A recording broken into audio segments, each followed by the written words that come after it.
여러분 안녕하십니까? 김준성입니다. 오늘은 5월 17일 금요일이고요. 지금 점심시간 곧 될 것 같습니다. 어제 미국 시장이 어, 최고치를 경신했잖아요. 물론 끝날 때 어느 정도 내려와서 끝났지만 그래서 관련돼서 좀 정리를 해보고 또 관련돼서 우리 주식시장은 어떻게 될는지 조금 말씀드려 보도록 하겠습니다.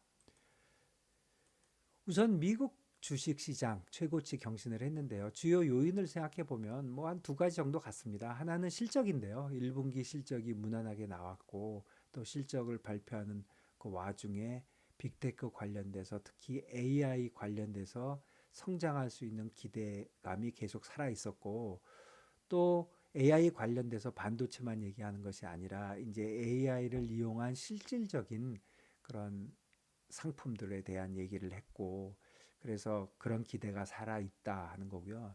또 하나는 아무래도 이자율에 관련된 건데 1분기에 나온 숫자들이 별로 안 좋았는데 뭐 어저께죠. 5월 16일 날 CPI가 일단 안정되게 나오면서 사람들이 그렇게까지 걱정 안 해도 되는 거 아닌가 이런 생각을 한 것 같습니다. 그래서 향후 포커스는 뭐니 뭐니 해도 미 인플레이션하고 경기 논란은 이어질 걸로 생각이 되는데요. 물론 오르락 내리락 이 얘기 저 얘기가 나오겠지만 금리 인상 쪽으로 가는 것은 아닐 테니까 이제는 그야말로 시기와 폭을 얘기할 것 같은데 지금 11월에서 벌써 9월 얘기하고 있잖아요.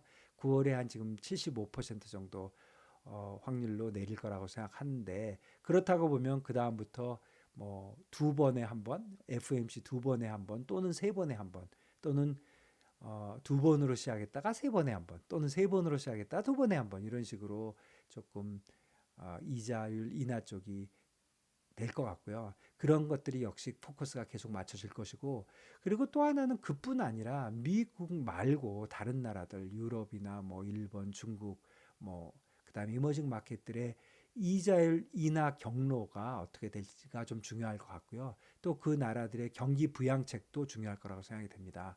지금 사실 미국이 경기가 제일 좋고 다른 데는 못 쫓아가기 때문에 그리고 또 미국은 인플레이션이 덜 잡히고 있지만 다른 데는 인플레이션이 잡혀가고 있거든요. 그러니까 다른 쪽은 인플레이션도 잡혀가고 있고 경기도 안 좋고 그러다 보니까 이자를 먼저 내릴 것이고 그러니까 그런 경로가 어떻게 될 것인지 그리고 또 지금 공급망 이슈에서 시작된 것들이 지금 산업 정책 쪽으로 많이 넘어가고 있지 않습니까? 그러니까 각 국마다 지금 이제 회복되는 시점에서 각 나라의 산업 정책은 어떻게 할 건지 그런 얘기도 나올 걸로 봐져서 미국은 좀 잘 나갈 걸로 봐지고 다른 국가들은 좀 국가 정책이 조금 영향을 미치는 그런 시점이 아닌가 그런 생각이 듭니다. 그러니까 미국만 다시 초점을 해서 좀 전망을 해보면 미국 지금 경기가 좋잖아요. 그리고 뭐 QT, QE 얘기가 나오고 있지만 지금 통화량은 어느 정도 유지되고 있는 거거든요. 그러니까 통화량이 유지되고 있고 재정 정책도 미 대선과 엮이면서 완화적이고 그래서 저는 안정적으로 상승한다고 생각합니다. 4월 달에 내려왔을 때 어떻게 되나 좀 불안했는데 많이 조정받는 거 아닌가 했는데 많이 조정받지 않고 다시 이 고점으로 와서 여기서 올라가는 거면 뭐 2, 3일에 한 번씩 신고점을 갱신했다 이런 얘기가 나오면서 좀 안정적으로 미 주식시장은 가지 않을까 이렇게 보고 있고요. 그게 제 생각입니다. 관련돼서 오늘도 뭐 한국 시장은 한 0. 지금 현재 한 0.9% 정도 빠지고 있는데 국내 주식은 어떻게 될 건가 좀 생각을 해보면 국내 주식은 뭐니 뭐니 해도 그냥 미국 주식에 달려 있습니다. 저는 그렇게 생각합니다. 미국 주식이 오르면 오르고 미국 주식이 내리면 내리고 다만 변동폭은 오히려 더 작을 듯합니다. 미국 주식이 오르면 한 반 따라갈까요? 한 반 정도 따라갈 것 같고 내리게 되면 이것도 한 반 정도 따라갈 가능성이 제일 많은데 저는 조금 걱정하는 거는 우리가 아, 거의 다 따라가서 미국이 내려가는 만큼 내려가거나 혹은 더 많이 내려갈 수도 있다. 그런 생각이 좀 들긴 합니다. 그래서 국내 주식 시장이 조금 더 취약하고 앞으로도 미국이 좀 더 좋을 것이라 이런 생각을 하고 있는데요. 제가 그렇게 생각하는 이유는 정부 정책에 좀 달려 있다고 생각을 하기 때문입니다.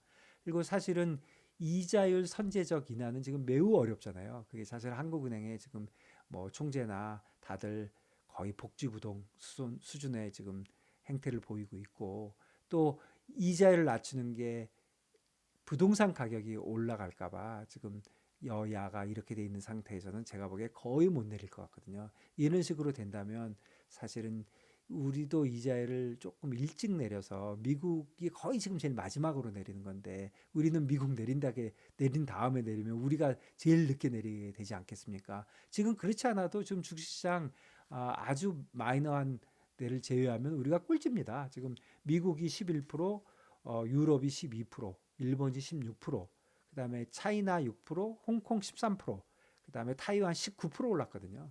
근데 우리는 지금 뭐 3%도 안 되잖아요. 그러니까 우리가 세계에서 거의 꼴찌하고 있는 거거든요. 이런 거를 정리를 하려면 이자를 먼저 선제적으로 내려야 되는데 그거를 지금 집값 때문에 지금 못 하고 있고 그러면 이자를 내리면 집값 오르냐? 제 생각에 오를 거는 같습니다. 그러니까 집값 오르는 거에 대해서 지금 특히 민주당이 워낙 알러지 수준을 하고 있기 때문에 그런 게 문제다 이런 생각이 들고요. 정부 정책이 문제인데 특히 이제 뭐 밸류업 금투자 관련된 세법 관련된 것도 문제인데 밸류업도 어느 정도 성과를 보려면 세법에서 좀 다뤄줘야 되는데 제가 말씀드리는 상속세법 그다음에 금투세하고도 연결되어 있는 그 배당세법 이런 게 좀 뭔가 해결책을 찾아야 되는데 지금 뭐 하나만 만한 소리 하고 있고 또 굉장히 불확실하게 하고 있으니까 이런 것들이 있다 이런 말씀드립니다. 결론적으로 얘기하면 국내 주식은 이 정부가 제대로 못하고 있다. 그리고 정부가 불확실성을 키우고 있다. 그래서 앞으로도 좀 불안하다 그런 말씀을 드립니다.